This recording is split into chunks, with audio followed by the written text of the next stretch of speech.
அனைத்துலக உயிரோடை தமிழ் ILC தமிழ் உயிரோடை தமிழில் அன்பர்களே, இலக்கின் சிந்தனை வாராந்த இலக்கு இணைய இதழில் பிரசுரிக்கப்படும் ஆசிரியர் தலையங்கம் அதனுடைய விளக்கத்தை உயிரோடை தமிழ் உறவுகளுக்கு எடுத்து வரும் நிகழ்ச்சியாக இலக்கின் சிந்தனை இடம்பெறுகின்றது. இந்த நிகழ்ச்சியில் எங்களோடு தமிழ் அறிஞர் மூத்த ஆய்வாளர் ஃபட்டிமார் மாஸ்டர் அவர்களும் போரியல் ஆய்வாளர் அரசு அவர்களும் இணைந்து விளக்கத்தை தரும் நிகழ்ச்சியாக இந்த நிகழ்ச்சி ஒவ்வொரு சனி இடம்பெறுகின்றது. இங்கே கலையத்தில் எங்களோடு இருவரும் இணைந்திருக்கின்றார்கள். வணக்கம் மாஸ்டர் அவர்களே. வணக்கம் தலாஞ்சானி. வணக்கம் அரசு. வணக்கம் அரசு அவர்களே. வணக்கம் தலாஜானி. வணக்கம் மாஸ்டர். இருவருக்கும் வணக்கத்தை தெரிவித்துக் கொண்டு இன்றைய ஆசிரியர் தலையங்கம் இஸ்ரேலின் சிங்கத்தின் எழுச்சி உலகப் போருக்கான தொடக்கமாகையில் ஈழத்தமிழர் இறமையை ஈழத்தமிழரே பேணப்பட வேண்டிய நிலை. இஸ்ரேல் சிங்கத்தின் எழுச்சி என்ற பெயரில் ஈரானை தாக்கியுள்ளது. இந்த குறியீட்டு பெயரின் கீழ் மேற்கொள்ளப்பட்ட வான்வழி தாக்குதல்கள் வர்த்தக போர், தொழில்நுட்ப போர் என்ற இந்த உலகத்தினுடைய மாற்றி இப்பொழுது முழு அளவிலான நாடுகளுக்கிடையான பெரும் உலக போராக பரிணமித்திருப்பதை பார்க்கக்கூடியதாக இருக்கின்றது. ஈரான் மிக தெளிவாக கூறியிருக்கின்றது. அது தங்களுடைய இந்த நட்டான்ஸ் அணுசக்திக்கான யுரேனிய உற்பத்தி வளப்பகுதியை இஸ்ரேல் தாக்கினது என்பது யுத்தத்தினுடைய ஆரம்பம் என்றும், இதனை ட்ரம்ப் முதலே சுட்டிக்காட்டியிருந்தார் என்றும், தொடர்ந்து பல தாக்குதல்களை இஸ்ரேல் மேற்கொள்ளும் என்றும் ஈரான் கூறியிருக்கின்றது. அந்த வகையிலே இந்த முதல் தாக்குதலிலே இஸ்ரேல் ஈரானுடைய 6 அணுசக்தி பேராசிரியர்களையும் விரிவுரையாளர்களையும் கொன்றளித்திருக்கின்றது. அதே நேரத்திலே யுரேனிய உற்பத்தியை குறைக்க வேண்டும் என்கின்ற நோக்கில் இந்த நட்டான்ஸ் அணுசக்திக்கான யுரேனிய அந்த தயாரிப்பு பகுதியை தாக்கியிருக்கின்றது. ஆனால் கதிர்வீச்சு கசிவு எதுவும் ஏற்படவில்லை என்றபடியினால் ஈரானுக்கு அது எந்த விதமான பெரிய தாக்கத்தையும் ஏற்படுத்தவில்லை. இருந்த போதிலும் கூட ஈரான் இராணுவத்தின் துணைப்படையான ஈரானிய புரட்சிகர காவல் படையின் தலைமை தளபதியாக 2009 இருந்து பொறுப்பில் இருந்த ஹுசைன் சலாமியை இஸ்ரேல் கொண்டிருக்கின்றது. அப்ப இந்த செயல்பாடானது பாரதூரமான அனைத்துலக சட்ட மீறல்களாக இருக்கின்றது. அந்த அடிப்படையிலே நீண்டகால நேரடி பெரும்போர் மத்திய கிழக்கில் உருவாகி இருக்கின்றது. இது உலக பொருளாக கூட பரிணாமம் கொண்டதாக இருக்கின்றது என்பது இந்த வாரத்தினுடைய இஸ்ரேலிய சகல போராட்ட முறைமைகளும் உண்மையில் ஈழத்தமிழர்களை அழிப்பதற்கு ஸ்ரீலங்கா கைக்கொண்டு அதே முறைமைகளை பயன்படுத்துகிறார். அதே பாணி, அதே போக்கு, அதே விதமான தன்மை இவற்றை பார்க்கின்ற பொழுது ஈழத்தமிழர்களின் மேல் உலக நாடுகள் ஒருங்கிணைந்து நடத்திய அந்த போராட்டத்தினை போலதான் இஸ்ரேலும் தனக்கு ஆதரவான நாடுகளுடன் சேர்ந்து எப்படி ஸ்ரீலங்கா அனைத்துலக சட்டங்களுக்கு எந்தவித அக்கறையும் இல்லாமல் ஈழத்தமிழர்களை கொன்றளித்ததோ, அதே வேளையை இப்பொழுது இவர்கள் பலஸ்தீனிய மக்களை கொன்றளித்ததுடன் நிற்காமல் தற்பொழுது அரபு நாடுகளில் 9 அணுகுண்டுகளை செய்வதற்கான வளமுள்ள நாடாக இருக்கின்றது என்று சொல்லி கருதப்படும் ஈரானுக்கு மேல் கூட இந்த தாக்குதலை தொடங்கி இருக்கின்றனர். அவை இவையெல்லாம் ஈழத்தமிழர்களை முள்ளிவாய்க்காலில் அழித்த அந்த 16 ஆண்டுகளுக்கு முன்னரான நினைவுகளை கூட ஏற்படுத்துகின்றது. இந்த நிலையிலே உலகில் தங்கள் தன்னாட்சிக்காக போராடி கொண்டிருக்கும் சிறுதேச இனங்களின் மேலான அனைத்துலக கவனம் சிதறடிக்கப்பட்டுவிடும். அப்படி சிதறடிக்கப்படுகின்ற பொழுது இது உலக வளமை. இப்படி நடக்கின்ற பொழுது சிறுதேச இனங்களை ஆக்கிரமிப்பு ஆட்சிக்கு உட்படுத்தி நிற்கும் அரசாங்கங்கள் அவர்களுடைய இறமையை இன அழிப்பு, இனத்துடைப்பு, பண்பாட்டு இன அழிப்பின் மூலம் ஒடுக்குவதும் உலக வளமை. இந்த பேரபாயத்துள் உலகின் மூத்த இனங்கள் ஒன்றாக இலங்கை தீவில் வரலாற்றுக்கு முற்பட்ட காலம் முதலாக இன்று வரை தொன்மையின் தொடர்ச்சியுமான இறமையுடன் வாழ்ந்து வரும் ஈழத்தமிழர்கள் இருக்கின்றோம். இந்த நிலையில் ஈழத்தமிழர்கள் உலக இனமாக இன்று உலகின் முக்கிய நாடுகள் எல்லாம் வாழ்ந்து வரும் தங்களின் வரலாற்று பரிணாமத்தை கவனத்தில் எடுத்து அனைத்துலக ஈழத்தமிழர்கள் பேரவை ஒன்றை இலங்கையிலும் உலகிலும் வாழும் அனைத்து ஈழத்தமிழர்களின் வறுமையையும் அறியாமையை நீக்கும் சமூக மூல பலத்தையும் அறிவூட்டலையும் அளிக்கவல்ல முறையில் தங்கள் தனிப்பட்ட விருப்பங்களுக்கு அப்பால் தாங்கள் தேசம் கடந்த மக்கள் என்ற பலத்துடன் அமைத்தாலே ஈழத்தமிழ் இறவையை பாதுகாக்க இயலும் என்பது இலக்கின் இவ்வாறு கருத்தாக இருக்கின்றது. இதனை பலமுறை நாங்கள் இலக்கில் கூறியிருக்கின்றோம். இருந்த போதிலும் இன்றைய உலக படைபல சமநிலை மாற்றங்கள் அரசியலுக்கு அப்பாற்பட்டு ஒவ்வொரு நாடும் தனது நாட்டின் மக்களின் பாதுகாப்புக்கு முக்கியத்துவம் அளிக்கும் தேவைப்படுத்தி இருக்கின்றது. இந்த நிலையில் பிரித்தானிய அரசாங்கத்தினால் தங்களின் தன்னாட்சி உரிமையை தங்களின் அரசியலாக ஈழத்தமிழர்கள் பயன்படுத்த இயல்பாக 1948 ஆண்டு பிப்ரவரி உள்ள ஈழத்தமிழர் தேசிய பிரச்சினை அனைத்து உலக நாடுகளின் நிறுவனத்தின் தன்னாட்சி மூலம் அவர்கள் தங்களது அரசியல் எதிர்காலத்தை நிர்ணயிக்கக்கூடிய முறையில் அனைத்து சட்டங்களின் அடிப்படையில் செய்யப்பட வேண்டிய ஒன்றாக உள்ளது. இதற்காக 2023 ஐக்கிய நாடுகள் சபையில் மனித உரிமைகள் பேரவையின் அமர்வில் தமிழ் தேசிய மக்கள் முன்னணியின் தலைவரும் யாழ்ப்பாண பாராளுமன்ற உறுப்பினருமாகிய கையேந்திரகுமார் பொன்னம்பலம் அவர்கள் தாயகத்தில் தமிழ் தேசிய பேரவையாக விடுத்திருக்கின்றார். 2023 ஐக்கிய நாடு சபையில் இந்த வேண்டுகோளை விடுத்ததன் பின்னர் இப்பொழுது 2 வருடத்துக்கு பின்னர் இப்பொழுது இந்த தேசிய பேரவையாக அரசியல்வாதிகள் இணைக்கின்ற ஒரு முயற்சியில் அவர் ஈடுபட்டிருப்பதையும் பார்க்கின்றோம். அதில் வெற்றிகரமாக பயணித்தும் வருகின்றார். ஆயினும் தமிழரசு கட்சியின் இந்த தமிழ் தேசிய பேரவைக்கு ஈழத்தமிழ் மக்கள் அளித்த வாக்குப்பலத்தின் அடிப்படையிலான ஆணையின் கீழ் உள்ளூராட்சியில் செயற்படாதவாறு தமிழரசு கட்சி தடுத்திருக்கிறது. சிங்கள பௌத்த பேரினவாதத்தின் முகவர்களாக தாயகத்தில் செயற்படும் கட்சிகளுடன் இணைந்து யாழ்ப்பாண மாநகர சபை உட்பட ஈழத்தமிழர் தேசிய பேரவை ஆட்சியமைக்கக்கூடிய 10 முதல் 13 உள்ளூராட்சி சபைகள் ஈழத்தமிழரின் வாக்களிப்பு நோக்குக்கு எதிரான வகையில் ஜனநாயக படுகொலை செய்து தமிழரசு கட்சி பதவிகளை பெற்றிருப்பதை காணக்கூடியதாக இருக்கிறது. யாழ்ப்பாண மாநகர சபை பொறுத்த மட்டில் 19 வாக்குகள் தமிழரசு கட்சிக்கு விழுந்திருக்கின்ற அதே நேரத்தில் 16 வாக்குகள் ஈழத்தமிழ் தேசிய பேரவைக்கும் 10 வாக்குகள் நடுநிலையாக தேசிய மக்கள் சக்தியாலும் கையாளப்பட்டிருக்கிறது. அப்ப இந்த நிலையில் இந்த 3 வாக்குகள் தமிழரசு கட்சி பெற்றிருப்பது அங்கிருந்த EPDP-உடனும் அங்கிருந்த ஐக்கிய தேசிய கட்சியுடனும் கூட்டிணைந்து பெற்றிருக்கின்றார்கள் என்பது வெளிப்படையான ஒன்றாக இருக்கின்றது. ஆகவே தங்களுடைய தேவைக்காக மக்களை மறந்து வாழ்கின்ற இந்த போக்கு அவர்கள் தங்கள் தமிழரசன் சொல்கின்றார்கள். ஆனால் 1975 ஆண்டு ஸ்ரீலங்கா பாராளுமன்ற வெளியேற்ற உரையான தந்தை செல்வாயினுடைய ஈழத்தமிழர் தன்னாட்சி பிரகடனத்துடன் அந்த தமிழரசு கட்சியினுடைய 1949 முதல் 75 வரையான 26 ஆண்டுகால அந்த பரிணாமம் முடிவடைந்து விட்டது. அதுக்கு பிறகு இப்பொழுது இவர்கள் தங்கள் விருப்புகளை வெறுப்புகளை எல்லாம் தமிழரசு கட்சியின் கொள்கை என்று வெளியிட்டுக் கொண்டிருக்கின்ற தன்மையை பார்க்கக்கூடியதாக இருக்கின்றது. அதே நேரத்திலே இந்த வடக்கில் வாழும் சமூகம் கிழக்கில் வாழும் சமூகம் என்று தமிழருடைய அந்த இன இருப்பு கூட தற்பொழுது சமூகம் என்ற நிலைக்கு இந்த தேசிய மக்கள் சக்தியினுடைய புதிய அரசியலமைப்பில் கொண்டுவரப்படக்கூடிய ஒரு சூழ்நிலை இருக்கின்ற நிலையில் இவ்விதமாக தமிழர்களுக்கான ஒரு பொது நிலையில் செயற்படுகின்ற தன்மையை தமிழரசு கட்சி அளித்து வருகின்ற இந்த செயல்பாட்டை உணர்ந்து ஈழத்தமிழ் மக்கள் தமிழரசு கட்சியை நாம் காண வேண்டும். இப்பொழுது இருப்பவர்களுக்கும் தமிழரசு கட்சி என்ற சொல்லை உச்சரிப்பதற்கு அருகதை இல்லை என்பது ஈழத்தமிழ் மக்கள் எடுத்துரைக்க வேண்டும். வாக்கு பெறத்தாலும் எடுத்துரைக்க வேண்டும். எதிர்ப்புகளை வெளியிடுவதன் மூலமாக எடுத்துரைக்க வேண்டும். அதே நேரத்தில் தையத்தில் ஈழத்தமிழருடைய தனிப்பட்ட நிலங்கள் பௌத்தபிக்களால் அபகரிக்கப்பட்டு கட்டப்பட்ட அந்த பிரச்சனைக்கு தேசிய மக்கள் சக்தி என்ன செய்திருக்கிறான்னு சொன்னால் அந்த பாதிக்கப்பட்ட காணி சொந்தக்காரருக்கு நெட்டேடு தாரோம் அல்லது வேறு இடத்தில் அதற்கான ஒரு காணியை தருகிறோம்னு சொல்லி தீர்த்து வைக்கப் போவதாக தேசிய மக்கள் சக்தியினுடைய கடத்தொழில் அமைச்சர் சந்திரசேகரன் குறிப்பிட்டிருக்கின்றார். அப்படியானால் இவர்கள் இந்த பௌத்த பிக்குகளது நில அபகரிப்பை ஏற்றுக்கொண்டு தமிழர்களை அவர்களுடைய சொந்த மண்ணிலிருந்து வேறு மண்ணில் போய் வாழ்வதற்கான ஒரு கொள்கையை கொண்டிருக்கின்றார்கள் என்பது வெளிப்படையாக தெரிகின்றது. இதே தன்மையைத்தான் முன்னர் மஹிந்த ராஜபக்ச நேரடியாகவே இங்கு இனப்பிரச்சனையே இல்லை என்று சொன்னார். கோத்தபாய ராஜபக்ச அதற்கு மேலால ஒருபடி போய் இது சிங்கள மக்களால் தெரிவு செய்யப்பட்ட நாங்கள் சிங்கள மக்களுக்குத்தான் நாங்கள் பணி செய்ய உள்ள அரசு என்று கூறி அரசு ஒரே சட்டமன்ற அந்த தன்மையை கொண்டு வந்தார். ரணில் விக்ரமசிங்கவும் ஸ்ரீசேனாவும் ஒன்று சேர்ந்து ஐக்கிய ராஜ்யம் என்று கொண்டு அதுல ஒரே ராஜ்யம், எல்லாமே ஒரே ராஜ்யம். அங்கு தமிழ் மக்களுடைய நிலத்தை உள்ளடக்குகின்ற அந்த தன் நில உரிமை உள்ளடக்கின்ற வேலையை செய்தார்கள்.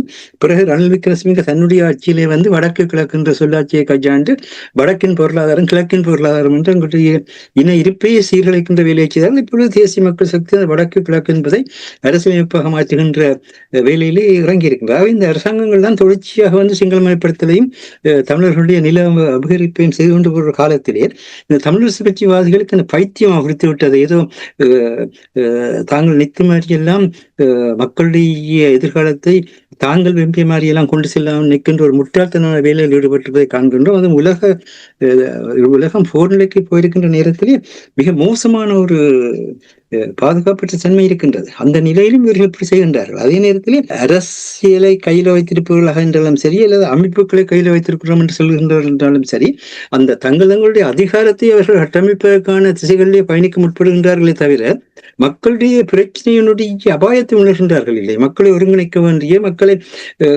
அவர்களுடைய தேவைகளை அவர்களுக்கான ஒரு திடீரென்ற ஒரு யுத்த சூழ்நிலை பெருத்தால் அவர்களை பாதுகாப்பதற்கான ஒரு இடர் முகாமைத்துவ தன்மை கூட யாரிடத்திலுமே இல்லை. அப்படியான சூழ்நிலை தான் இருக்கின்றோம். அதனைத்தான் இந்த மாதிரி ஆசிரியர் சுட்டிக்காட்டி அதோட இந்த யாழ்ப்பாணத்தை வந்து வெளிவருகிற நாளிதழ் ஒன்று ஈழத்தமிழ் தேசியம் குறித்து தமிழ் தேசியம் பற்றி மீள்வர செய்வதோடு ஆசிரியர் தலைங்க எழுதியிருந்தார். அதை பார்க்க சிரிப்பதா அல்லது அழுவதாண்டு தெரியவில்லை. அதே மாதிரியாக திரைப்பட நடிகர் கமலஹாசன் தமிழில் இருந்துதான் கன்னடம் பிறந்தது என்று தனது தக் லைஃப் திரைப்பட வெளியீட்டு தொடர்பான கூட்டமொன்றில் பேசியமைக்கு கன்னட நீதிபதி மன்னிப்பு கேட்க வேண்டும் என்று வலியுறுத்தியதற்கு அவர் மன்னிப்பு கேட்காதை பாராட்டி தமிழகத்தினுடைய பிரபல எழுத்தாளரான பெருமாள் முருகன் அந்த இந்து நாளிதழுக்கு எழுதிய கட்டுரையில் வந்து ஒரு செய்தியை சொல்கின்றார். மூல தமிழிலிருந்து மொழிகள் தோன்றின என்ற உண்மையை மறுத்து புரோட்டோ தமிழ் என்பதிலிருந்து தான் மொழிகள் தோன்றின என்ற தன்மையை மறுத்து திராவிட மொழி என்று இருந்தது என்றும், அது திராவிட மொழியில் புரோட்டோ திராவிடியன் லாங்குவேஜ் என்று இருந்தது என்றும், அதிலிருந்து கன்னடம் உட்பட தமிழ் வந்த என்றமான ஒரு கருத்தை வந்து தன்னுடைய கட்டுரையில் வெளியிட அதை வீரேஸ்வரி வந்து இலங்கையிலும் மக்கள் மயப்படுத்தி இருக்கின்றது. இதன் வழியாக என்ன நடக்கிறாண்டா, இந்த ஊடகங்களுக்கு வந்து உண்மை தெரிவதில்லை. அதாவது திராவிட மொழி என்ற ஒரு மொழி இல்லை, திராவிட இனம் ஒன்று சொல்லி டோல்டோல் போப் வந்து 18 நூற்றாண்டுல வந்து இந்த மொழி குடும்பத்துக்கு பேர் வச்சாரே தவிர திராவிட மொழி என்ற ஒரு மொழி கிடையாது. அதுக்கு ஒரு புரோட்டோஃபார்ம் பெறுறதுக்குரிய, அதுக்கு ஒரு படம் வடிவம் பெறுவதற்கு தன்மையும் இல்லை. மூலமாக தமிழ் இருந்தது, அந்த மூல தமிழில் இருந்து இது புலந்தாண்டுதான் கோல்டுவேலன் சொன்னார். சுவாமி ஞானபிராசர் உட்பட அதுக்கு பிறகு வந்த தமிழராட்சி அறிஞர்கள் எல்லாருமே வெளிநாட்டு அறிஞர்கள் உட்பட கூறிக்கொண்டிருக்கின்றார்கள். ஆகவே இந்த அறியாமையை நீக்குவதற்கு ஒரு ஊடக பலன் தேவையாக இருக்கின்றது. இந்த சமூக மூலதனத்தை திரட்டுங்கள் என்று சொல்வதற்கு ஒரு ஊடக பலன் தேவையா இருக்கின்றது. ஒரு பொது கருத்துக்கோளத்தை உருவாக்குறதுக்கு ஒரு ஊடக பலன் தேவையா இருக்கின்றது. அதுக்காகத்தான் நாங்கள் உயிரோடை தமிழையும் இலக்கை நீங்கள் தளமாக கொண்டு ஒரு தேசிய ஊடகத்தை அமையுங்கள் என்று ஈழத்தமிழ் மக்களை கூற வேண்டியதாக இருக்கின்றது. அந்த உண்மையை உணராமல் தமிழர்களே எனக்கு நானே பகையானே நாடகத்தில் நான் முடிவான் என்று கண்ணதாசன் பாடின மாதிரி தமிழர்களே தங்களுக்கு தாங்கள் பகைமையாக எதை பகைமையாக உள்ளதோ அதை இனம் காணாமல் எது நட்பாக இருக்கிறதோ, எது துணையாக இருக்கின்றதோ, எது வளர்ச்சியை கொடுக்கின்றதோ அதை பகைமையாக காண்கின்ற உலகத்தில் இருக்கிறோம் என்பதைத்தான் இந்த ஆசிரியர்கள் சுட்டிக்காட்டி ஒரு எல்லா மக்களுக்குமான ஒரு பொது கருத்து கொடுத்தை உருவாக்கவல்ல ஊடகத்தை நீங்கள் பலப்படுத்தினால் மட்டும்தான் இன்றைய அதிகமிந்த உலக போர் மூன்றுக்கின்ற சூழலிலே எந்த நிமிடத்தில் எது நடக்கும் என்று தெரியாமல் இருக்க போகின்றது. எல்லா நாடுகளுக்கும் பொதுவான விடயம் அது. இந்த நேரத்தில் ஒரு ஊடக பலம்தான், அதுவும் உண்மையின் நேர்மையுமாக யாருமே நாங்கள் குறை சொல்லவில்லை. யார் என்ன செய்தாலும் அதை பாராட்ட வேண்டிய தேவையும் இருக்கு. இந்த முறை வந்து பிரிட்டிஷ் தமிழ் ஃபோரம் வந்து ஐக்கிய சபையுடைய மனித உரிமைகள் ஆணையர் அங்கு செல்வதற்கு மனித உரிமை ஆணையருக்கு ஒரு நல்ல அற்புதமான ஒரு விளக்க கடிதத்தை எழுதி அவர் என்ன மாதிரி செயற்பட வேண்டும் என்று அனுப்பியிருக்கிறார். நல்லபடி அதை பாராட்டுகின்றோம். உங்களுக்கு யாருக்கு மேலும் எந்த காழ்ப்புணர்வும் இல்லை. ஆனால் அவர்களும் எந்தெந்த நேரத்தில் என்ன விதமாக குறைகள் நுழைய முயற்சிக்கிறார்களோ அந்த நேரத்தில் தடுக்க வேண்டிய பொறுப்பு இருக்கின்ற முறையில் தான் சொல்கின்றோம். ஆக அதே மாதிரியாக இந்த மனிதர்கள் ஆணையர் அங்கு செல்கின்ற நேரத்தில் இந்த பிரச்சனைகளை தெளிவாக சொல்லி தெளிவாக அதை முன்னெடுப்பதற்கு ஒரு முயற்சியும் இல்லை. விதமாக பதவிக்கட்டில் ஏறி இருந்து அடுத்த 4 வருஷத்துக்கு இவரை மக்களையும் விரட்டி ஊரையும் கொள்ளையடிச்சு கொண்டிருக்கலாம் என்ற நிலையில நாங்கள் அரசியல் எடுக்கிறதே தவிர மக்களுடைய பிரச்சனைகளை வடிவமைக்க வேண்டும் என்பதுதான் இந்த ஆசிரியர் லிங்கத்தினுடைய கோரிக்கையாக இருக்கின்றது. நன்றி மாஸ்டர், மிகவும் சிறப்பாக தெளிவாக நீங்கள் கூறியிருக்கிறீர்கள். எந்த நேரமும் என்ன நடக்கலாம் என்ற விடயத்தை நீங்கள் கூறும் பொழுது அபாய நிலையை பார்க்கக்கூடியதாக இருக்கின்றது. நன்றி மாஸ்டர். அரசர்கள் உங்களிடம் வருகின்றேன். இந்த எந்த நேரமும் என்ன நடக்கலாம் என்று கூறுகின்ற இந்த நேரத்தில் உங்களுக்கு தெரியும் 2009ஆம் ஆண்டுக்கு பின்னர் போர் முடிவுக்கு வந்த பின்பு தமிழர்களுடைய இனப்பிரச்சனைக்கான இன விடுதலைக்கான நீதிக்கான இந்த போராட்டத்தில் ஒரு விதத்திலும் முன்னர்ந்து செல்ல முடியாமல் தேக்க நிலை இருப்பதை நாங்கள் எல்லோரும் அவதானித்துக் கொண்டு வருகின்றோம். அதனால்தான் நாங்கள் இங்கே கடுமையாக வாரந்தோறும் இந்த நிகழ்ச்சிகளை நடத்தும் பொழுது விமர்சித்துக் கொண்டு வருகின்றோம். இப்போ உலகத்தில் போர் எந்த நேரமும் நடக்கக்கூடிய ஒரு நிலைமை ஏற்பட்டிருக்கிற இந்த நேரத்தில் உங்களுக்கு தெரியும், ஈழத்தமிழர்களை பொறுத்த மட்டில் 2009ஆம் ஆண்டுக்கு பின்னர் புலம்பெயர்ந்து வாழுகின்ற நாடுகள் இருப்பவர்களும் சரி, மண்ணில் இருப்பவர்களும் சரி, சர்வதேச சமூகத்தின் ஊடாகத்தான் தமிழ் மக்களுக்கு இந்த தீர்வை நாங்கள் கொண்டு வரலாம் என்று பலர் கூறியதை நான் அடிக்கடி கேட்டிருக்கின்றேன். உலகத்தில் இவ்வாறான ஒரு உலக நிலையில் மாற்றங்கள் ஏற்படுவது தமிழ் மக்களை பொறுத்த மட்டில் அவர்களுடைய இறமையை அவர்களுடைய வேணவாவை அடைவதற்கு இது எவ்வளவு பின்னடைவை ஏற்படுத்த போகின்றது என்று நீங்கள் அவதானிக்கிறீர்கள்? உலகத்துல ஏற்பட்டிருக்கின்ற தற்போதைய மாற்றங்கள் ஒரு கடுமையான பூகோள அரசியல் பின்விளைவுகளை ஏற்படுத்தும். அதில் நன்மைகளும் உண்டு, தீமைகளும் உண்டு. இப்ப நீங்க பாத்தீங்கன்னு சொன்னா உலக ஒழுங்கு சீர்குலைந்திருக்கின்றது. மேற்குலகம் சார்ந்த உலக ஒழுங்கு இப்போது இந்த தற்போதைய நடைமுறை அரசில நடைமுறை உலகத்திலே ஒரு பின்தங்கிய நிலையைத்தான் ஏற்படுத்தியிருக்கின்றது. அண்மையை கூட நீங்கள் பார்க்கலாம், அமெரிக்கா ICC 4 நீதிபதிகளுக்கு தடைகளை விதித்திருந்தது. அதே போல நீங்கள் பார்த்தீர்கள் என்று சொன்னால் இந்த டேவிட் கேமரன் பிரித்தானியாவின் முன்னாள் பிரதமர் கூறியிருந்தார், இந்த ICC இஸ்ரேல் மீது மேற்கொண்ட போர்க்குற்றத்துக்கு எதிராக பிரித்தானியா ICC-யிலிருந்து வெளியேறும். இப்ப இது ஒரு என்ன செய்தியை எங்களுக்கு சொல்லுது என்று சொன்னால், இந்த சிஸ்டம் எப்படி இயங்குகிறது, இது முற்றுமுழுதாக மேற்குலகம் சார்ந்த நலன் சார்ந்துதான் இயங்குகிறது. அந்த நலன்களுக்கு நீங்கள் போவீர்களாக இருந்தால் உங்களுக்கான ஒரு நன்மையை பெற்றுக்கொள்ள முடியும். இல்லை என்று சொன்னால் இந்த சிஸ்டம் அந்த நலனுக்காக யார் செயற்படுகிறார்களோ அவர்களுக்காக செயற்படும் என்றது ஒரு செய்தி தான் அது. உதாரணமாக நீங்க பாத்தீங்கன்னு சொன்னால் மனித உரிமைகள் ஆணைக்குழுவில் கொண்டு வரப்பட்ட தீர்மானங்கள் எல்லாம் இந்த இலங்கை அரசை தங்கள் வழிக்கு கொண்டு வருவதற்காக. இலங்கை அரசு அதிலிருந்து முரண்டு பிடிக்குமாக இருந்தால் அது தமிழர்களுக்கு ஒரு சாதகமாக இருக்கும். இலங்கை அரசு அதுக்கு ஒத்துப்போகுமா இருந்தால் அது தமிழர்களுக்கு பாதகமாக மாறும். அதுதான் அந்த நிலைமை. இப்ப நீங்கள் பாத்தீங்கன்னு சொன்னால் இப்ப இந்த தற்போதைய நிலையில் இப்ப மாஸ்டர் ஆசிரியர் தலையங்கத்தை நீங்க பார்க்கலாம். ஈரானில் இடம்பெற்ற இந்த சம்பவம் தொடர்பாக எழுதியிருந்தார். இதில் ஈரான் மீது ஒரு மிகப்பெரிய தாக்குதலை நடத்தி இருக்கின்றது. கிட்டத்தட்ட ஈரான் கட்டளை பீடம் அனைத்தும் தாக்கி அளிக்கப்பட்டிருக்கின்றது. 1300க்கும் மேற்பட்ட உளவாளிகளை உள்ளே ஊடுருவச் செய்து அவர்களின் மூலம் தகவல்களை திரட்டி ஒரே தடவையில் 200க்கும் மேற்பட்ட விமானங்களை கொண்டு சென்று 300க்கும் மேற்பட்ட குண்டுகள் வீசப்பட்டிருக்கிறது. 100க்கும் மேற்பட்ட இடங்கள். ஈரான் சந்தித்த அழிவு மிக பேரழிவாகத்தான் இருக்கின்றது வரலாற்றில். ஆனால் அதாவது ஈராக் போரின் பின்னர் இந்த போர் மிக கடுமையான பாதிப்பை ஏற்படுத்தி இருக்கிறது. இதற்கு ஈரான் திருப்பி தாக்குமாக இருந்தால் இந்த நிலைமை மேலும் கட்டுமீறி போகும். இஸ்ரேலின் உயர் அதிகாரிகள், இஸ்ரேலின் பிரதமர் பெஞ்சமின் நெத்தனியாகு கூட இஸ்ரேலை விட்டு வெளியேறி விட்டதாகவும் சிறப்பு விமானத்தில் வேறொரு இடத்துக்கு சென்று விட்டதாகவும் கூறப்படுகின்றது. அப்ப இது உலகத்தில் இப்ப நீங்க பாத்தீங்கன்னா எரிபொருட்களின் விலையும் மிகவும் ஏறி இருக்கின்றது. இந்த வளைகுடா பகுதியில், மத்திய கிழக்கு பகுதியில் மிகப்பெரிய ஒரு போர் வெடிக்கக்கூடிய என்று சொல்ல முடியாது, போர் ஆரம்பித்து விட்டதாகவே கூறப்படுகின்றது. பிரித்தானியா கூறியிருக்கின்றது இஸ்ரேல் அடித்து விட்டது, இத்துடன் ஈரான் பேசாமல் இருக்க வேண்டும் என்று சொல்லி. அவ்வாறு கூற முடியாது என்பது எல்லோரும் அறிந்த விடயம்தான். ரஷ்யா இதற்கு கடுமையான கண்டனத்தை தெரிவித்திருக்கிறது, சீனா தெரிவித்திருக்கின்றது, வடகொரியா தாங்கள் ஈரானுடன் தோளோடு தோல் நிற்போம் என்கின்றது என்று பார்த்தீர்கள் என்று சொன்னால், இந்த உலக ஒழுங்கு வந்து, அதாவது உக்ரைன் ரஷ்யா போர், பாலஸ்தீன இஸ்ரேல் போர், இப்போது ஈரானுடனான போர், இந்தியா பாகிஸ்தான் போர் என்று எல்லா நாடுகளும் ஏதோ ஒரு வகையில் இந்த போருக்குள் மெல்ல மெல்ல உள்வாங்கப்பட்டு கொண்டிருப்பதாகத்தான் தெரிகின்றது. இது பின்னடைவை ஏற்படுத்தும் தமிழர் தரப்பை பொறுத்த மட்டும் தமிழருடைய நிலைமைகளை பார்க்கும் உண்மைதான். இப்ப என்னன்னு சொன்னால் இதுல எல்லா சிஸ்டமும் குழம்பி விட்டது. இப்ப அனைத்துலக மனித உரிமைகள் ஆணைக்குழுவை நீங்கள் பார்த்தீர்கள் என்று சொன்னால் அந்த ஆணைக்குழுவின் சிஸ்டமே குழம்பி விட்டது. ஐக்கிய நாடுகள் சபையின் சிஸ்டம் குழம்பி விட்டது. ஐக்கிய நாடுகள் சபையின் அணுசக்திக்கு தொடர்பான தலைவர் வந்து அவரே உளவு தகவல்களை பார்த்து தகவல்களை கொடுத்ததாகத்தான் இப்போது குற்றம் சுமத்தப்படுகின்றது. அது தொடர்பான ஆவணங்களை ஈரான் இஸ்ரேலின் புலனாய்வுத்துறையை ஊடுருவி கைப்பற்றியும் இருக்கின்றது.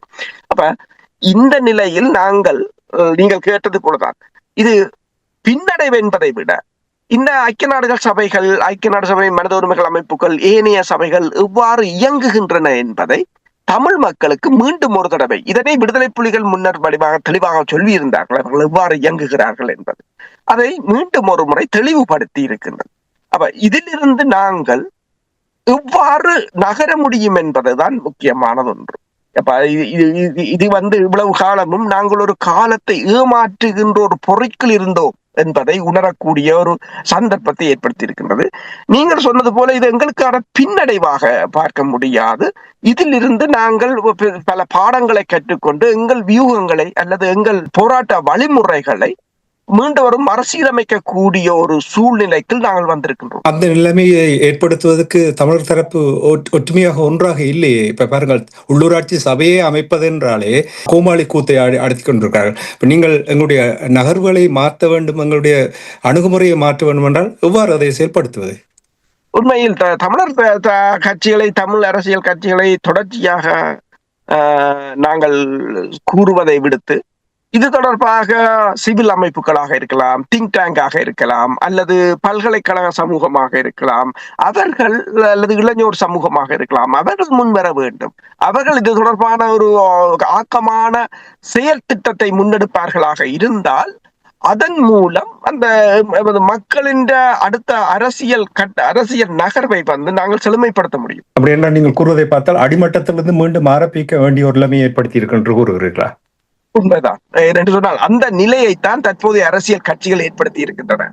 அப்ப எந்த கட்சி, நீங்கள் பார்க்கலாம், தமிழ் மக்களிடம் தேசிய வேணமா இருந்தாலும் எந்த கட்சியும் அங்கு பலம் பெறாது இருப்பதற்குரிய காரணம் வந்து இன்னும் அந்த கட்சிகள் தமிழ் மக்களின் அபிலாஷைகளுடன் ஒருங்கிணைந்து பயணிக்க தவறி இருக்கின்றன அல்லது தவறி வருகின்றன என்பதுதான் அதன் அர்த்தம். நன்றி அரசர்களே. மாஸ்டர் அரசர்கள் கூறியிருந்தார், இந்த உலகத்தில் சிஸ்டம் சேஞ்ச், அதாவது தங்களுக்கு தேவையாக இந்த பொறிமுறைகளை உருவாக்கினார்கள். அந்த பொறிமுறையின் ஊடாக தங்களுடைய தேவைகளை இப்பொழுது உன்னிப்பாக கவனித்து அது தொடர்பாக நடத்தி கொண்டு வருகிறார்கள். உங்களுக்கு தெரியும், இப்போ நீங்களே கூறினீர்கள், உலகத்தில் போர் மூழ்கின்ற ஒரு நிலைமை இருப்பதால் இந்த ப்ராரிட்டிஸ், தங்களுக்கு தேவையான விடயங்களைத்தான் முதலில் அவர்கள் கண்காணிப்பார்கள். அப்படி என்றால் இங்கே தமிழருக்கு இந்த என்ன நடக்க போன்றது? இப்ப 16 ஆண்டு முடிந்து இப்பொழுது 17வது ஆண்டு கால் வைக்க எடுக்கின்ற நேரத்தில் நாங்கள் மீண்டும் ஆரம்ப கட்டத்திலிருந்து இந்த இன விடுதலைக்கான போராட்டத்தை ஏற்படுத்த எவ்வளவு சிக்கலை ஏற்படுத்த போகின்றது, எவ்வளவு இடையூறை ஏற்படுத்த போகின்றது? மீண்டும் ஆரம்பத்திலிருந்து வருவதென்று இல்லை. அதாவது ஒரு பரிணாம வளர்ச்சி வந்து இருக்கிறது. எல்லா கட்டத்திலும் நன்மையும் இருக்கிறது, தீமையும் இருக்கிறது. அரசு சொன்ன நன்மை தீமை என்று அந்த சொல்லாட்சியை கையாளாமல் முறைமையில் சிறத்தல், உள்ளதில் சிறத்தல் சொல்லி தொல்காப்பியம் மிக அருமையான முறையில சொல்லும். அதாவது ஒரு முறைமை வந்து மாறுகின்ற பொழுது அந்த இருக்கிற முறைமைக்குள் நாங்கள் சிறக்கக்கூடிய முறையில வாழ வேண்டும். அதே மாதிரி உள்ளதை சிறத்திலிருந்து இப்ப எங்கள்கிட்ட இருக்கிற ஆற்றல் தான் நாங்க சிறக்கலாம். அந்த முறைமையில் தமிழர்களை பொறுத்த மட்டில் அந்த முறைமையில் எந்த ஒரு விதத்திலும் அது ஒரு வழி வகுக்கவில்லை. இல்ல, அவர்கள் வந்து முறைமையை முதல் தெரிந்து கொள்வதில்லை. அதாவது சோசியல் பாலிசி மேக்கிங் என்று சமூக கொள்கை உருவாக்கம் செய்ய வேண்டும். ஆனால் எந்த கட்சி எப்பொழுது சமூக கொள்கை உருவாக்கம் செய்திருக்கிறது? இன்றைக்கு இருக்கிற சமூகத்துக்கு தேவையான கொள்கை என்று சொல்லி எந்த ஒரு கட்சியாவது இதுதான் சமூகத்துக்கு கொள்கை என்று லட்சியம் வேற, எதிர்பார்ப்பு வேற, அது வேற விஷயம். அது பாதுகாப்புன்றது வேற.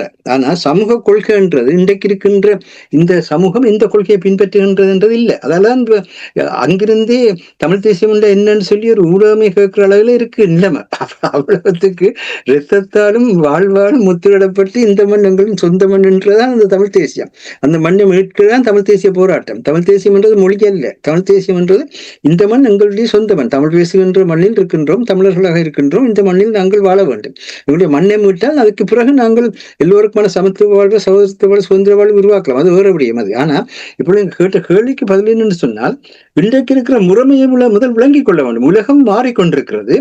புதிய அரசியல் ஒழுங்குமுறை உருவாகிறது. அந்த புதிய அரசியல் ஒழுங்குமுறை வர்த்தக போருக்களால் உருவாக்க பார்த்தார்கள், சரிவரவில்லை. தொழில்நுட்ப போருக்களால் உருவாக்க பார்த்தார்கள், சரிவரவில்லை. இப்பொழுது நாடுகள் நேரடியாக நாடுகளுடன் மோதி மூலவளங்களை சுரண்டுவதும் நிலத்தை அபகரிக்கிறதும் மக்களுடைய மூல வளத்தை, மக்களுடைய ஹியூமன் ரிசோர்ஸை பெறுவதுமான அந்த தன்மைக்குள்ள செயற்படுகிறது. இதுதான் இப்படி நடந்து கொண்டிருக்கின்றது. இந்த தன்மையில் எங்களுடைய மக்களுடைய இப்ப அரசு கூறிய மாதிரி இந்த சிவில் சமூகம் என்றது என்னென்னு சொன்னால், ஒவ்வொரு மக்களினதும் தொழில்சார் அறிவுசார் இணைப்புகள். இப்போ நாங்கள் ஆசிரியர் சங்கம் இருக்கிறது, மாணவர் சங்கம் இருக்கிறது, தொழிலாளர் சங்கம் இருக்கிறது, அதே மாதிரி மீனவர் சங்கம் இருக்கிறது, பெரம்படு பொருளாதார சங்கம் இருக்கிறது, கடல்படு பொருளாதார சங்கம் இருக்கிறது. இப்படி எல்லா சங்கங்களும் இருக்கிறது. சமூகங்கள் இருக்கின்றது, நூலகங்கள் இருக்கின்றன, விளையாட்டு கழகங்கள் இருக்கின்றது. இவைகள் தான் உண்மையிலே வாழ்க்கையை உருவாக்குவாவை. இவையை நாங்கள் திரும்பவும் அந்த தன்மையுடன் அவைகள் செயற்படுவதற்கான தன்மையை கொடுப்பதாக இருந்தால், முதலாவது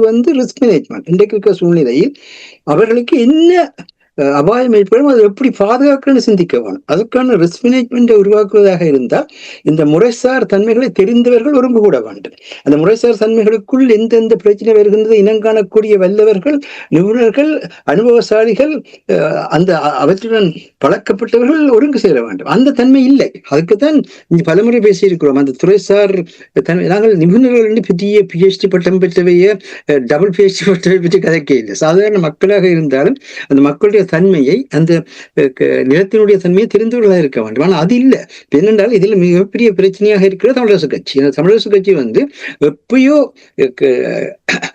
48ஆம் ஆண்டுல சமஷ்டி கேட்க 49ஆம் ஆண்டுல சமஷ்டி கேட்க வழிகிட்டு கடைசியா 72ஆம் ஆண்டு மட்டும் கேட்டு களைச்சி அதை அவர்களே வேணாம் என்று விட்ட உண்டு திருப்பி தூக்கி பிடிக்கிறோம் என்று சொல்லிக்கொண்டு இருக்கிற அந்த அரசாங்கத்துக்கான குடிகளாக மக்களை மாற்றுகிறார்கள். இருக்கிற அரசாங்கத்துக்கு குடிகள் தான். ஆனால் அந்த அரசாங்கம் அவர்கள் குடிகளை நடத்தவில்லை. அப்ப நீங்க இந்த காரணத்துக்காக குடிகளை நடத்தவில்லை, ஆகவே நாங்கள் குடிகள் இல்லைன்னு சொல்ற துணிவர்களுக்கு இல்லாமல் இருக்கிறது. ஆக இவற்றை செய்வதாக இருந்தால் இந்த சின்ன சின்ன சங்கங்கள், சின்ன சின்ன அமைப்புகள் எல்லாம் ஒருங்கிணைய வேணும். தனி மனிதனாக இருந்தாலும் சரி, பொது மனிதனாக இருந்தாலும் சரி, அவரவர்களுடைய ஆற்றல் வெளிப்படக்கூடிய முறையிலே அந்த இணைப்பு வர வேண்டும். அதை விட்டு தனி மனிதர்களை எங்களுடைய கருத்துக்கு எதிரென்றால் அவர்களை அகற்ற வேண்டும். பொது கட்டமைப்புகளை எங்களுடைய கருத்துக்கு எதிரென்றால் அதனை மாற்ற வேண்டும்.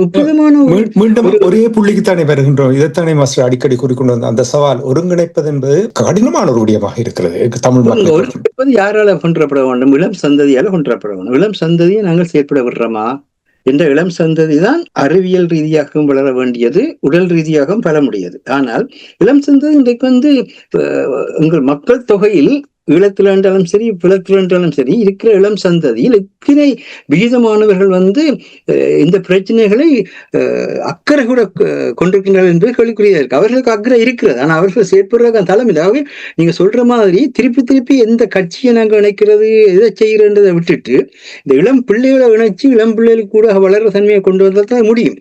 இளம் பிள்ளைகளை கூப்பிட்டு கதைக்க வேண்டும். நீங்கள் இப்படி யுத்த காலத்துல நீங்க படிக்கிறவங்களோட பாடங்கள் சம்பந்தமான விஷயத்துல அங்க இருக்கிற ஆட்களுக்கு என்ன உதவிகளை செய்யலாம், எப்படியாக ஒவ்வொரு துறையும் எல்லாத்திலும் படித்துக் கொண்டிருக்கிறார்கள். இளையவர்கள் எல்லாத்திலும் வல்லவர்களாக இருக்கிறார்கள். அதுவும் வெளிப்படையான உண்மை. இப்ப அந்த படிப்பையும் அந்த உழைப்பையும் தானே கொடுக்கலாம். இப்ப நாங்கள் வாயில கதைச்சு என்னதை செய்ய முடியும்? ஒன்றும் செய்ய முடியாது. அங்க எல்லாம் உழைப்புலாம் தங்கி இருக்கிறது. உழைப்பின் கூலிதான் கடவுள் ஒன்று கூட தமிழ் சமய மரபு சொல்லுது. நமச்சிவாய யாவருக்கும் ஊதியம் என்று சொல்லுவார் மாணிக்கவாசகர். நாங்கள் எவ்வளவுக்கு உழைக்க முற்படுறோம், அந்த உழைப்பின் தன்மை என்ன, அந்த உழைப்பின் மூலமாக கிடைக்கின்ற தன்மை, அந்த உழைப்பை வச்சுதான் மற்றவர்களும் பெறுவார். இன்றைக்கு இந்த நாடுகளுக்குள்ள இவ்வளவு சிக்கல் வருகிறது. அந்தந்த நாட்டில் இருக்கிற கனிம வளம், இன்றைக்கு சீனா தன்னுடைய கனிம வள தன்மையை கொண்டுதான் அருமையான கனிம வளங்களை ஏற்றுமதி செய்கின்ற அந்த வலிமையை தனக்குள்ள வளர்த்து வச்சிருக்கிறதால சீனாவை மீறி உலகத்தினுடைய மற்ற நாடுகள் செயற்பட முடியாமல் இருக்கிற. இலங்கையில் கூட இலங்கையுடைய கனிம வளத்தை மையப்படுத்தி செயற்படுகிறது. இன்றைக்கு இங்க வந்து அங்க அம்பாந்தோட்டையில வந்து பண்டாரநாயக்க சர்வதேச கருத்தரங்கை கட்டிடம் மாதிரி அங்கேயும் ஒரு மிகப்பெரிய கட்டிடத்தை கொண்டு வரார்கள். அப்போ அவர்கள் இப்பொழுது கிட்டத்தட்ட வந்து தங்களுடைய கனிம வளத்துக்கான ஒரு சந்தையாக இலங்கையை மாற்றி விட்டார்கள், தங்களுடைய கருத்தியலுக்கான ஒரு சந்தையாக இலங்கையை மாற்றி விட்டார்கள்.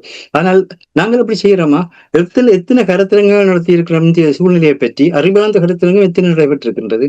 இப்ப தேசிய மக்கள் சக்தியை நீங்க எடுத்தீங்களா இருந்தால் அது ரணில்ட காலத்திலே நடைபெற்றது. சிங்கள அவர்கள் எடுத்து பார்த்தீங்களா, ஒரு மாசத்துக்கு எத்தனை நேரம் கருத்தரங்கம் நடத்துவாங்கன்னு பாருங்க, எத்தனை நேரம் அனைத்துலக தொடர்புகளை செய்யறாங்கன்னு பாருங்க, எடுத்து பாருங்க. கொழும்பு பேப்பர்கள் எவ்வளவு தூரத்துக்கு சர்வதேச கருத்தரங்கங்களும், எவ்வளவு தூரத்துக்கு பல்கலைக்கழகங்களோட இணைப்பும், எவ்வளவு தூரத்துக்கு இன்றைக்கு ஜெர்மன்ல வந்து அனுரகுமார திசுநாயக்கா வந்து ஜெர்மன் தொழில் அதிபர்களோடையும் ஜெர்மன் தொழில்நுட்பத்துறையோடும் என்ன மாதிரியாக இலங்கை இணைக்கலாம்னு பேசிக் கொண்டிருக்கிறாங்க. அவர்கள் வந்து அந்த அந்த உழைப்புக்குள் மக்களை கொண்டு போற வேலையை செய்கிறார்கள். அவர் அரசாங்கம் என்ற முறையில் செய்கிறார்கள், தெரிந்த விஷயம். ஆனால் நாங்கள் வந்து தமிழ் மக்களின் முறையில் செய்ய வேண்டிய கடமையில் செய்கின்றோமா? நாங்க ரகசியமா செய்யறோம்னு ரகசியமா செய்யுங்கள். ரகசியமா செய்யறதால பலன் வெளியால வந்துன்னு சொன்னால் தெரியும் கண்டிப்பாக. இந்த இடத்திலும் வந்து நேரடியாக செய்தால் என்ன, மறைமுகமாக செய்தாலும் பலன் தெரியும், பலன் தெரியாம இருக்காது. ஆனால் மக்கள் வந்து அங்கிருந்து வெளியேற தன்மையை கொண்டு இருக்கின்றார்கள். அங்கிருந்து அந்த ஆய்வு தன்மை என்பது இளம் சந்ததியிடம் வந்து குறைகின்றது என்று பேராசிரியர் மேலே கூறுகின்றார்கள். அந்த அளவுக்கு வந்து இளம் சந்ததி வந்து ஒரு பதற்றமும் கொந்தளிப்பும் உள்ள சமுதாயமா இருக்குது. அதாலதான் தமிழ் சினிமாவிலையும் போதைப்பொருளும் போய் அடிமைப்பட்டு கொண்டு போற நிலையில வந்து இப்பொழுது சமுதாயம் இருக்குது. அந்த நிலையிலிருந்து விடுவிக்கும். இந்த போராளம் மிக கஷ்டம். அது மாத்திரம் இல்லை, வெளிநாடுகளிலும் கூட இந்த போராள பெரிய பிரச்சனை வரப்போகுது. இந்த போராள வந்து கண்டிப்பாக வந்து விலை உயரும், பணவீக்கம் பெறும், பொருள் தட்டுப்பாடு ஏற்படும், வேலை இழப்பு ஏற்படும். இந்த சூழ்நிலையில் வந்து நாங்கள் ஒருவருக்கு உதவி செய்வோமா? உதவி செய்யக்கூடிய எந்த கட்டமைப்பு இருக்கிறது? இங்க முதியோர்களுக்கான ஒரு பாதுகாப்பு அமைப்பு எவ்வளவு இருக்கிற தமிழரிடத்துல? இங்க வந்து நோயப்பட்ட அல்லது வலுவிழந்த மக்களுக்கான, இங்க வெளிநாட்டில் வாழ்கின்ற மக்களுக்கான ஒரு கண்காணிப்பு இங்கே இருக்கிறது. எங்களுக்கான ஒரு தமிழ் கல்வி நிலையம் இங்கே இருக்கின்றது. தமிழ் கல்வி நிலையத்தை செய்து தமிழ் பல்கலைக்கழகத்தை கொண்டு வர வேண்டிய நாங்கள் திருவள்ளுவர் சிலையத்தை கொண்டு வந்து ஆக்ஸ்போர்ட்ல வைக்கிறோம். ஆக்ஸ்போர்ட் வந்து உலகத்துடைய பல்கலைக்கழக நகரம். இங்க வந்து அதற்கான ஒரு தன்மையை கொண்டு வருவதற்கு பதிலாக 2000 ஆண்டுக்கு முதல் இருந்த ஒரு தத்துவாசிரியருடைய சிலையை கொண்டு வந்து வச்சு எங்களுடைய கல்வி இதுதான் என்று காட்ட பார்க்கிறோம். இதுதான் அந்த முட்டாள்தனமான வேலை. இதுல வந்து திருவள்ளுவர் கொண்டு வந்து ஆக்ஸ்போர்ட்ல வைக்கிறதால தமிழர்களுக்கு என்ன நன்மை வரப்போகுது? 4 பேர் கூடி நின்று ஒரு பொன்னாடை போட்டு மாலை போட்டுட்டு கையை தட்டிட்டு போவோம், இவ்வளவுதான் செய்வோம். அதை விட என்ன நன்மை வரப்போகுது? அப்படித்தான் கொண்டு வர. நீங்க அட்லீஸ்ட் அப்படி கொண்டு வர வைக்கலான்னு திருவள்ளுவருடைய முக்கியத்துவத்தை பற்றி இங்க இருக்கிற பல்கலைக்கழகங்களுக்கு எங்கள் சார்ந்த தமிழர் சார்ந்த முக்கியத்துவம் சொல்லியிருக்கிறீங்களா? ஈழத்தமிழர் சார்ந்த முக்கியத்துவம் எடுக்க முடியாது. அதுக்காக ஈழத்தமிழர்களுடைய கவிஞர்கள் எத்தனை பேர் இருந்தார்கள்? புதுவர் எத்தனை கொண்டு வந்திருக்கலாம் தானே, வேற நாவலனை கொண்டு வந்திருக்கலாம் தானே, கோமேசன் மிகப்பெரிய உடைகளில் இருந்து அவருக்கு ஒரு சில வைத்திருக்கலாம் தானே. இப்படி எத்தனை பேர், மகாகவி உருத்திரமூர்த்தியில இருந்து நல்லநம்பி புலவர் மட்டும் எத்தனை பேர், சோமசுந்தர புலவர் எத்தனை பேர்? சரி, எங்களுடைய புலவர்களை கொண்டு வாங்கணும், எங்களுடைய வாழ்க்கை வரலாற்றை கொண்டு வாங்க. அப்படி கொண்டு வந்தீங்கள்ட்ட உலகத்துக்கு நாங்கள் தனியான இனம் மட்டும் தெரியும். அதை விட்டுட்டு நாங்கள் தமிழகத்தினுடைய தொடர்ச்சின்னு காட்டுற வேலையை தான் செய்கிறோம். இதுதான் நாங்கள் இலக்கியத்துல செய்கிறோம், சமூகத்துல செய்கிறோம். இப்போ இந்த முறை தீப்பந்தம் என்ற அந்த திரைப்படம் வந்த பொழுது பலரும் வந்து பாராட்டினார்கள். ஆனால் தீப்பந்தத்தோட தொடர்பானவர்கள் நாங்கள் பேசின பொழுது அந்த தீப்பந்தத்தை பொருளாதார ரீதியாக வளர்ச்சியடை வைக்கிறதுக்கு யாருமே உதவி செய்யவில்லை என்று அவர்கள் இப்பொழுது ஒவ்வொரு இடங்களுக்கும் தாங்களே கொண்டு சென்று இந்த தீப்பந்தத்தை படத்தை காட்டி அவர்கள் அந்த படத்தினுடைய கருத்தை, இந்த படத்தினுடைய வளர்ச்சியை ஊக்குவிக்க பார்க்கின்றார்கள். இப்படியாக செய்பவர்களுக்கும் உதவி இல்லை, செய்து கொண்டிருக்கிறவர்களுக்கும் உதவி இல்லை. இந்த நிலை இருந்தால் இப்படி இந்த யுத்த காலத்துல சமாளிக்கப்படும் என்பதுதான் இந்த ஆசிரியர் சங்கத்தின் தேவை. அது மட்டும் இல்லை, இந்த மக்களுடைய தீர்ப்புக்கு எதிராக சுமந்திரன் இன்றைக்கு மட்டுமில்லை, அவருடைய அரசியல் வாழ்வு அப்படித்தான் பெறுகிறது. எந்த நேரத்திலும் மக்களுடைய தீர்ப்புக்கு எதிராக தன்னுடைய மூலப்பலத்தை பயன்படுத்தி பதவியை தக்க வைக்கின்ற ஒரு வெளிப்பாட்டை செய்து கொண்டு வருகின்றார். அதனை பலர் வந்து அதை அரசியலாக பார்க்கிறார்களே ஒழிய அதில் இருக்கின்ற ஆபத்தை உணரவில்லை. தேசிய மக்கள் சக்திக்கு 4 பாராளுமன்ற உறுப்பினர்கள் வந்த பொழுது எல்லாருமே ஏற்றுக்கொண்டார்கள். தேசிய மக்கள் சக்திக்கு ஒரு பகுதி தமிழ் மக்கள் ஆதரவு அளிக்கின்றார்கள். யதார்த்தமான உண்மையாக தான் இருந்தது. அதை நாங்கள் மறக்க முடியாது. ஆனால் அவர்களுடைய அந்த எம்பிமாருடைய தொழிற்பாட்டுக்கு யாருமே எந்த தடையோ அல்லது தடங்களோ ஏற்படுத்த முடியவில்லை. அவர்கள் தங்கள பாட்டில் தங்கள கொள்கையின் அடிப்படையில் அங்கு தங்களுடைய செயற்பட செய்யணும். ஆனால் இது தெரிவு செய்யப்பட்ட பிரதிநிதிகளே செயற்படாதவாறு செய்கிற நீங்கள் எப்படி சாதாரண மக்கள் அனுமதிக்க போகிறீர்கள்? மக்களுடைய மேண்டேட்னு சொல்லப்படுற அந்த இறை ஆணையை பெற்றவர்களையே நீங்க செயற்படாதபடி பண்றீர்கள்.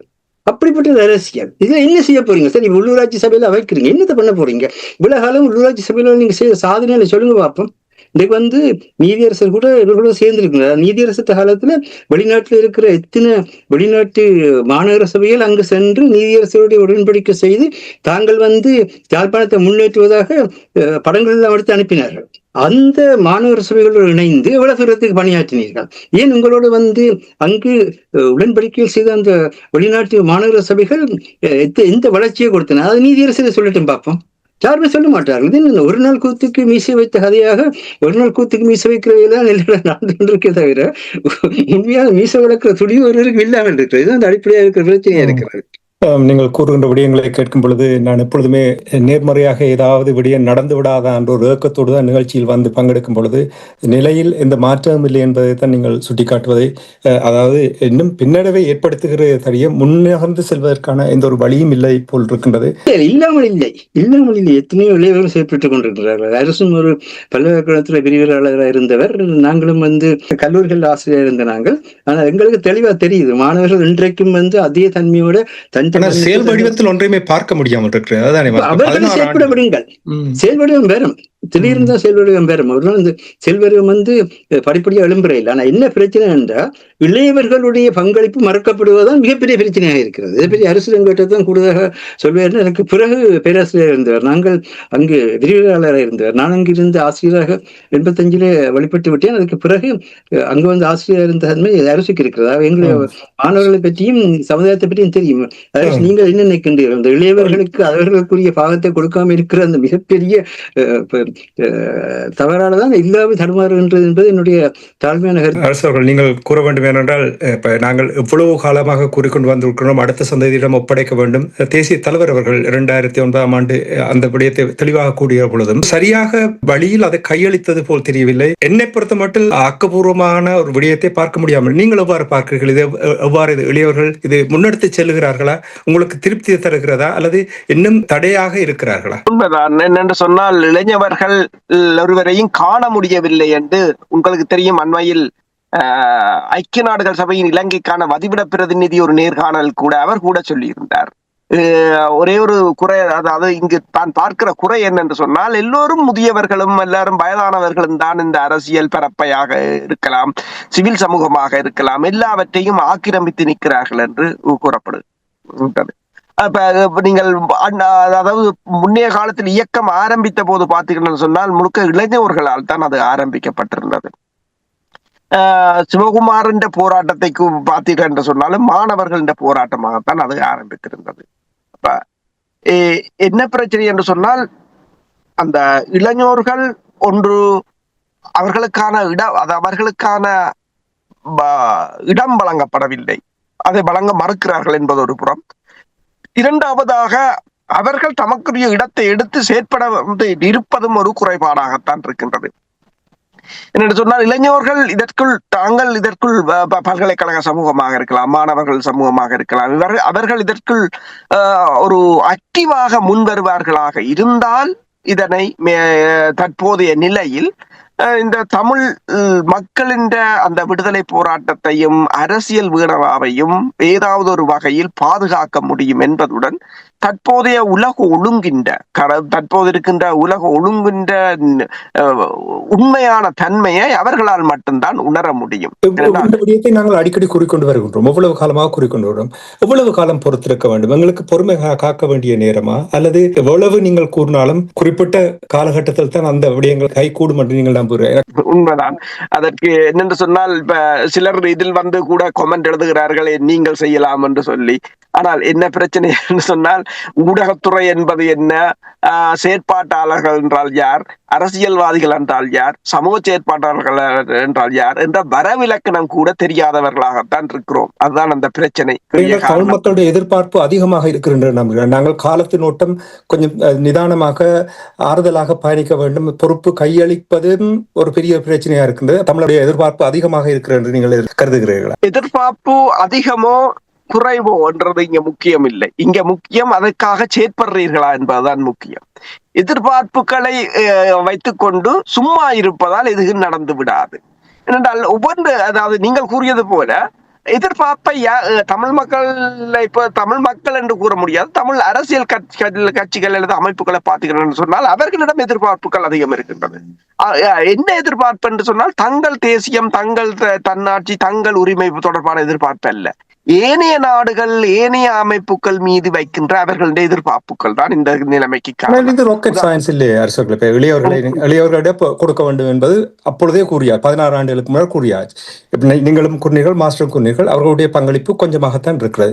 வளர்ந்தவர்கள் விட்டுக் கொடுப்பதற்கு தயாராக இல்லை. அப்ப இழுத்தடித்து போனால் இந்த உலக ஓட்டத்தில் வருகின்ற மாற்றத்தின் ஊடாக இது இன்னும் சீரழிந்து போவதற்கான ஒரு நிலைமையை ஏற்படுத்துகின்றது போல் அபாய நிலையை பார்ப்பதால் தான் அந்த விடயத்தை உங்களிடம் கேட்கின்றேன். எதிர்மறையாக பார்க்கிறேன் என்று பார்க்க வேண்டாம். ஆனால் இந்த விடயங்களை நாங்கள் தெளிவாக பார்க்கும் பொழுதுதான் அதில் ஒரு தெளிவு வரும். நீங்கள் அவ்வாறு பார்க்கவில்லையா? சுருக்கமான பதில் என்னன்னு சொன்னால், எதற்காக பல்கலைக்கழகங்கள் கருத்தரங்கங்களை வைக்குது, எதற்காக பல்கலைக்கழகங்கள்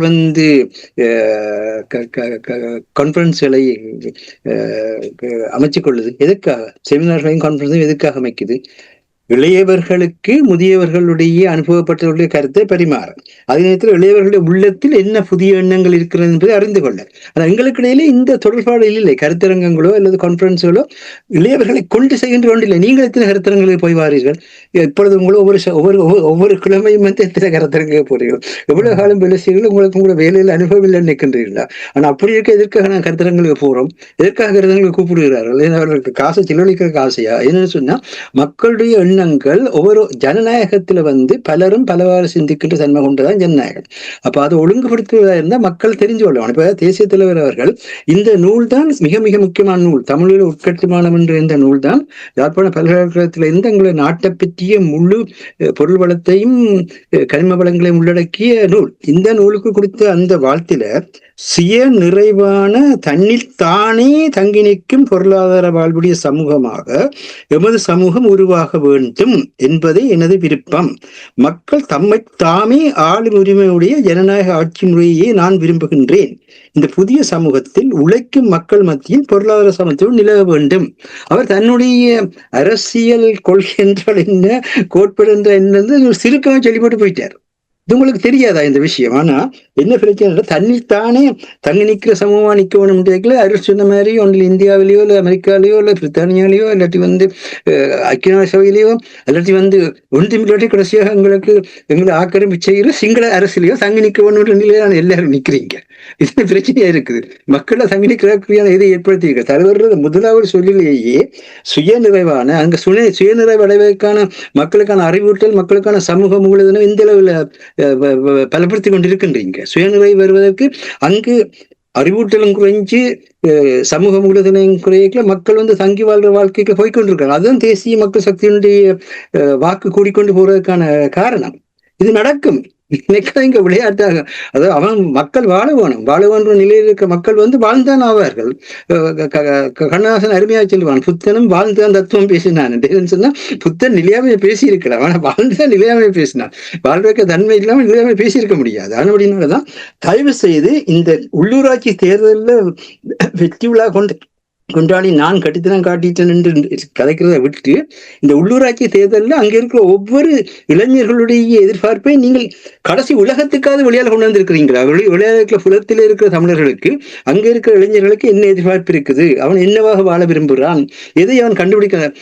எங்களுடன் ஒரு சில இளையவர்கள் தொடர்பு கொண்ட பொழுது அவர்களுக்கு நாங்கள் உரிய முறையில் உதவி செய்வதோடு இப்பொழுது அவர்கள் பெரும் முதலாளிகளாக அங்கு செயற்பட்டுக் கொண்டிருக்கின்றார்கள். அவர்களால் முடியும், செயற்பட்டு கொண்டு இருக்கிறார்கள். அந்த உதாரணங்கள் நிறைய இருக்குது. ஆனா என்ன பிரச்சனை என்றால், தயவு செய்து இளையவர்களுடைய விருப்பம் என்ன, உங்களுடைய கிராமத்தையோ உங்களுடைய ஊரையோ உங்கள் நகரத்தையோ இளையவர்கள் எப்படி நீங்கள் கட்டியெழுப்ப விரும்புகிறீர்கள்?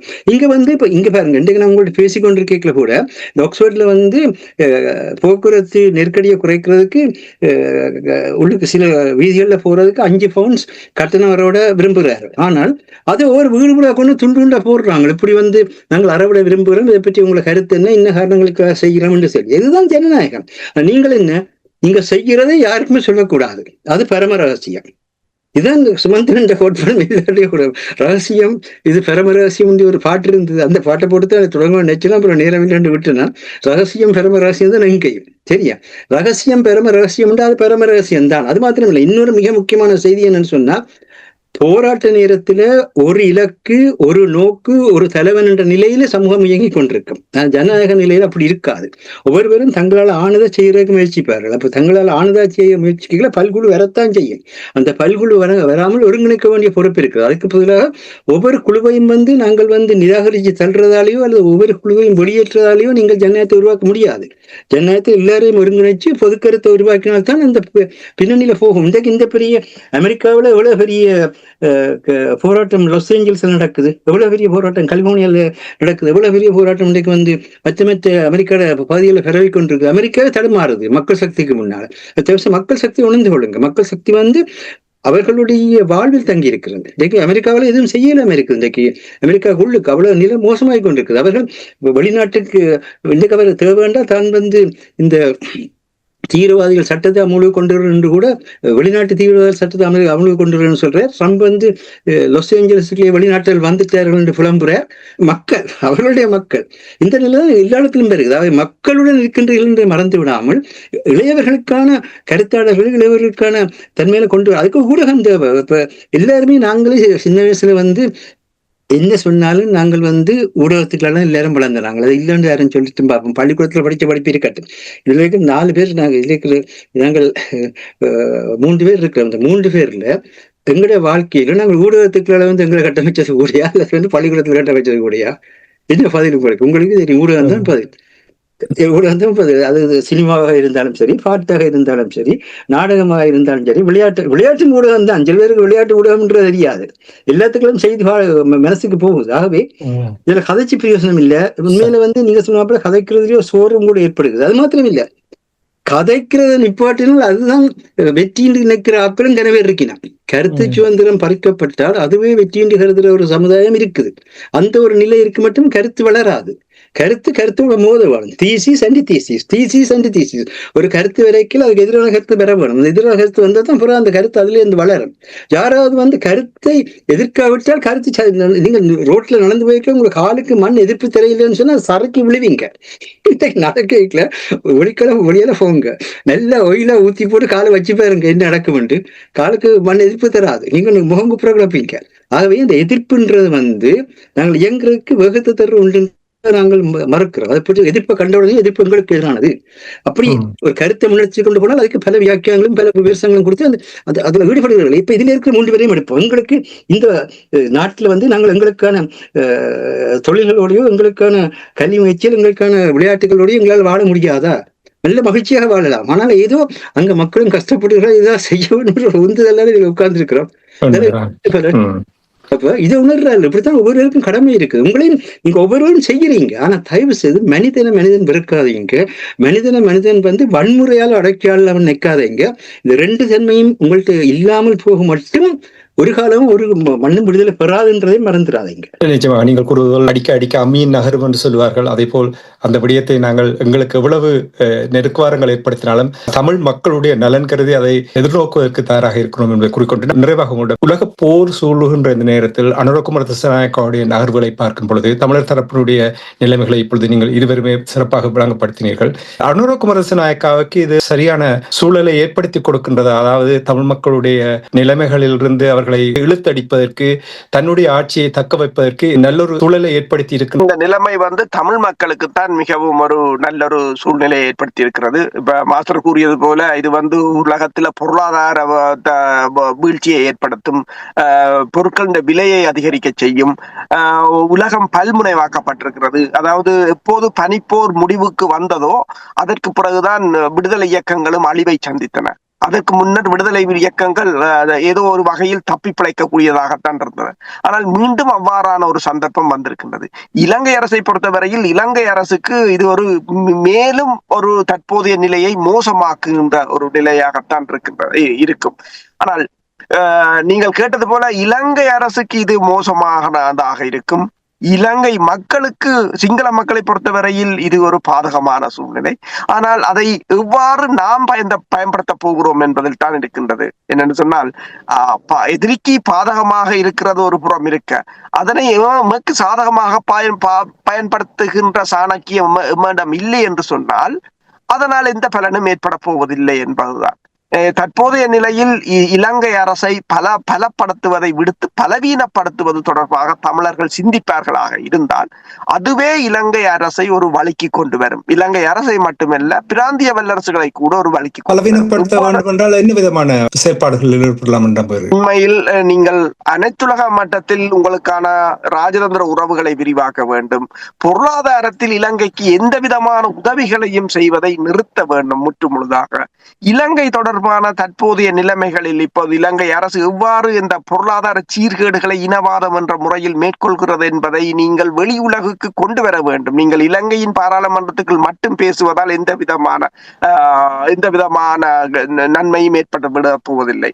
மற்றது ஏனைய நாடுகளிடம் இந்த கட்டிடங்களை கட்டி திறப்பதும் விழாக்களை எடுப்பதையும் விடுத்துவிட்டு அவர்களிடம் ஒரு காத்திரமான செயற்பாட்டை நோக்கி நீங்கள் நகர வேண்டும். அவர்களின் செயற்பாட்டை கேட்க வேண்டும். அதற்கு அனைத்துலக சமூகத்திட பல நாடுகள் இருக்கின்றன. எல்லா நாடுகளுடன் உறவுகளை ஏற்படுத்த வேண்டும். இந்த பூகோள அரசியல் சூழ்நிலையில் தமிழ் மக்களின் அந்த சிறிய பிரதேசம் என்றாலும் வடக்கு கிழக்கு என்றாலும் அது எவ்வளவு முக்கியத்துவம் வாய்ந்தது என்பதை உணர்த்துவதற்கான ஒரு தனித்துவமாக, இப்ப மாஸ்டர் சொன்னது போல திருவள்ளுவரை தூக்கி கொண்டு வந்து நாங்கள் இந்தியாவிலிருந்து வந்தவர்கள் என்று கூறுவதை எல்லாத்தையும் நிறுத்திவிட்டு உங்க சோமசுந்தர புலவரோ அல்லது எவ்வளவோ புலவர்கள் இருக்கிறார்கள் இலங்கை, தமிழக, ஈழத்து மக்களை நீங்கள் பெருமைப்படுத்தி நாங்கள் ஒரு தனித்துவமான இனம் என்பதை உலகுக்கு காட்டுவீர்களாக இருந்தால் அதுவே போதும். ஒரு வரிதான் சொல்றேன். இன்றைய உலகம் பொருளாதாரத்தை மையமாய்த்து இயங்கிக் கொண்டிருக்கின்றது தவிர உண்மை, நேர்மை, நீதி, சத்தியம் ஒன்றையும் இயங்குற ஒரு நாட்டு தலைவன் கூட கிடையாது. எந்த நாட்டில் இருந்தாலும் அந்த நாட்டுல பொருளாதாரம், அவன் நாட்டுல பாதுகாப்பு, அந்த பாதுகாப்பை தன்னுடைய ஆட்சியில உறுதிப்படுத்த வேணும். தந்த ஆட்சியை உறுதிப்படுத்த மூன்று தான் செய்யறாங்க. இதுக்கு எங்களுடைய சமூகம் இந்த விதத்துல உதவி செய்யும். எங்களுடைய பொருளாதார பலம் என்ன, எங்களுடைய அறிவு பலம் என்ன, எங்களுடைய பொருளாதார பலம், அறிவு பலம் நான் நினைக்கிறேன் உலகத்துல இன்றைக்கு அமெரிக்காட்ட இல்லாத காசு தமிழ்நாட்டை இருக்குது. கூட்டு மொத்தமாக ஈழத்தமிழர் எடுத்தோம்னா அமெரிக்க அரசாங்கத்திட்ட இல்லாத காசு இருக்குது. அவ்வளவு தூரத்துக்கு நிதிப்பலம் இருக்குது, அவ்வளவு தூரத்துக்கு மதிப்பலம் இருக்குது. ஆனா என்ன பிரச்சனைன்னு சொன்னா, ஒருங்கிணைந்து செயற்படுறன்னு சொன்னால் அவனவனை செய்ய விட்டா தான் அவனவன் விருப்பத்திலும் சரி. நாங்க கிரிக்கெட் விளையாடுறோம்னா அதை வச்சுக்கொண்டே கதைக்கிறேன். கிரிக்கெட் ஃபீல்டுல பெட் பண்ண போற ஒருவருக்கு வெளியால வச்சு கோச் சொல்லி விடலாமா, இந்த மாதிரி தான் நீ ஸ்டெப் பண்ண வேணும், இந்த மாதிரி தான் நீ பெட்டை ஆங்கிள் பிடிக்க வேணும், வெளியால வச்சு சொல்லி விடலாம். தனியா பெட்டை தான் கையில கொடுக்கலாம். நீங்க உள்ளுக்கு போன ஏற்பாடு பந்திர சுழற்சி எப்படி இருக்குதோ அந்த சுழற்சிக்கு ஏற்ற மாதிரி தான் நீங்க கையை சேர்க்க வேணுமே தவிர கோச் சொல்லிச்சிருந்தது அதுக்கு வச்சு நினைச்சு கொண்டு இருந்தீங்கன்னா இங்கே பறக்கும் விக்கெட். சரியா? அதனுடையனால இப்ப நாங்க கிரிக்கெட் ஃபீல்ட்ல நிக்கிறோம். எந்த நேரம் வித்தியாசம் தான். ஒருக்கா ஸ்பின் பவுலிங் வரும், ஒருக்கா ஃபாஸ்ட் பவுலிங் வரும், பிளாக் பண்றதா, சிக்ஸ் அடிக்கிறதா எல்லாம் ஃபீல்டை பொறுத்தது. அவை நடைமுறையை ஏற்றுக்கொள்ளுங்க. நடைமுறையில இப்ப என்ன கொண்டு வந்து இன்றைக்கு நாங்க அன்றைய கிரிக்கெட் விளையாடுனாங்க இன்றைக்கு கொண்டு கிரிக்கெட் ஃபீல்டை விட்டால் ஒரு 5 ஓவருக்கு நிப்போமா கேட்கிறேன். நீங்க பாகுண்டு போட்டாலும் கூட 5 ஓவருக்கு நிக்க மாட்டோம், களைச்சு போயிடுவோம். அப்ப இந்த வயசு போனாக்கள் கொஞ்சம் தள்ளி நில்லுங்கோ. இது இளையவர்களுக்கு உரியது. இளையவர்கள் அவர்கள் செயற்படுறதுக்குரிய தன்மையை கொடுங்க. தேசிய தலைவர் இளையவராக இருந்த பொழுதுதான் இதை தொடங்கினார், விடுதலை இயக்கத்தை. அவர் 50 வயசுல தொடங்க இல்லை. அந்த நேரத்திலும் 50-60 குத்தி கொண்டிருந்தது. உங்களுக்கு தெரியும், எல்லா 50-60 செய்த கூத்து தான் இவ்வளவு பிரச்சனை. அவை இளையவர்களுக்குரியது மண், இளையவர்களுக்குரியது வாழ்க்கை. அவங்கள கூப்பிடுங்க, கதையுங்க. அவங்க ஒரு பாதுகாப்பான அமைதியான வாழ்வும் வளர்ச்சியும் உருவாக்குவதுதான் தன்னாட்சி. அதை எப்படி அடைகிறன்றதை பற்றி அவங்க முடிவெடுக்கட்டும். அவங்களது பாதுகாப்பு, அவங்களுக்கான அமைதி, அவங்களுக்கான வளர்ச்சி, இது என்னென்னு செய்யறன்னு தெரியல. ஆனால் இளையவர்கள் தாங்களாக இப்போ அறகலிய போராட்டம் நடந்திருக்காவிட்டால் ராஜபக்ச குடும்பம் வெளியேறி இருக்குமா? அறகலிய போராட்டம் நடந்திருக்காவிட்டால் ராஜபக்ச குடும்பம் வெளியேறி இருக்கும். அந்த அறகலிய போராட்டத்தை நடத்தினது எல்லாம் இளையவர்கள், சிங்கள இளையவர்கள். ஆனா இப்பொழுது இளையவர்கள் எங்களிலிருந்து வெளியே நிற்கிறதா அதுக்கு எல்லாத்துக்கும் காரணமா இருக்குன்றதான் அடிப்படையான ஒன்றாக இருக்கிறது. நன்றி மாஸ்டர். விளையாட்டு போட்டியிலும் தோல்வி அடைந்தாலும் கூட அந்த தோல்வியிலிருந்து அதில் நேர்மறையான விடயங்களை எடுத்து அதை எவ்வாறு சரிப்படுத்தி அடுத்த போட்டியில் நாங்கள் எவ்வாறு அதை கையாள வேண்டும் என்ற விடயங்களை கூட விளையாட்டு போட்டிகளில் நடத்துவார்கள். தோல்வி ஒன்று இல்லை உண்மையில. பின்னடைவு வெறும் பின்னடைவு, திருப்பி பின்னோக்கி போனதான் முன்னோக்கி பாவீங்க. அதுதான் வாழ்க்கை. அதான் எல்லா கிரிக்கெட்டும் சொல்றேன். எந்த மான்செஸ்டர் யுனைடெட்ல ஒரு மிகப்பெரிய பண்பு இருக்குது. நான் வரலாற்றுலயே அவங்கள்தான் பார்த்திருக்கிறேன். 5 நிமிஷம் இருக்கல 3 கோல் அடிக்க வேண்டிய நிலையிலும் கூட, 5 நிமிஷம் இருக்குது 3 கோல் அடிக்க வேண்டிய நிலையிலும் கூட முயன்று 3 கோல் அடிச்சு கொண்டிருக்கிறாங்க. நம்பிக்கை, என்னால் முடியும் என்ற அந்த நம்பிக்கை தான் அவர்களுக்கு அந்த வெற்றியை எடுத்துக் கொடுத்தது. அது மட்டும் இல்லாமல் அரசு அவர்கள் இப்பொழுது கூறியது போல் உலகத்தில் நிறைய மாற்றங்கள் வரும்பொழுது சந்தர்ப்பங்கள் வேறு வேறு வழிகளில் கூட வந்து கொண்டே இருக்கும். அந்த சந்தர்ப்பங்களை அடையாளம் கண்டு அதற்கேற்றவாறு செயல்படும் பொழுது நிச்சயமாக இலக்கை அடையலாம் என்ப அந்த நம்பிக்கை இருக்கு. அதுக்கு ஊடகம் தேவை. ஊடகத்தை தவிர சுதந்திரமாகவும் இளையவர்கள் பங்கு வைக்கக்கூடிய தலைவாகவும் ஆய்த்தீங்கன்னா ஊடகமே அதுக்கான பணியை செய்யும். நாங்கள் உதவி நிற்கிறோம். நிச்சயமாக ஊடகம் அடிக்கடி கூறுவது போல் அது முக்கியமான எந்த இனத்துக்கும் ஊடகம் முக்கியம் என்பதை நீங்கள் இங்கே அடிக்கடி வலியுறுத்தி கொண்டு வருகிறீர்கள். அதை எங்களுடைய மக்கள் செவிசாய்ப்பார்கள் என்ற அந்த சிந்தனையோடு நாங்கள் இன்றைய இலக்கின் சிந்தனை நிகழ்ச்சியை நாங்கள் இத்தோடு நிறைவுக்கு கொண்டு வருகின்றோம். நிகழ்ச்சியில் பங்கெடுத்த தமிழறிஞர் மூத்த ஆய்வாளர் ஃபெட்மார் மாஸ்டர் அவர்களுக்கும் பொறியியல் ஆய்வாளர் அரசு அவர்களுக்கும் நன்றி கூறி தனாஞானி இந்த நிகழ்ச்சியை நிறைவு கொண்டு வருகின்றேன். நன்றி, வணக்கம் மாஸ்டர். நன்றி, வணக்கம் அரசு அவர்களே. நன்றி, வணக்கம். எமது பார்வையாளர்களுக்கு வணக்கம். மக்களின் குரலாய் ஓங்கி ஒலிக்கும் இலக்கு மின்னிதழ் மற்றும் உயிரோடை தமிழ் வானொலி ஆகிய இவ்விரு ஊடகங்களும் உங்களைப் போன்ற எமது நேயர்கள் நண்பர்களின் ஆதரவிலேயே இயங்கி வருகின்றன. மிக குறைந்த வளங்களுடன் பல இடர்கள் மற்றும் தடைகளை தாண்டி பயணிக்கும் எமது ஊடகங்களின் பணிகள் மேலும் வளர உங்களால் முடிந்த நிதியுதவியை வழங்கி இன்னும் காத்திரமான செயற்பாடுகளை முன்னெடுக்க உதவுமாறு மிகவும் பணிவன்புடன் வேண்டி நிற்கின்றோம். உங்கள் பங்களிப்பு உங்களின் உரிமை குரலாய் ஓங்கி ஒலிக்கும். நன்றி.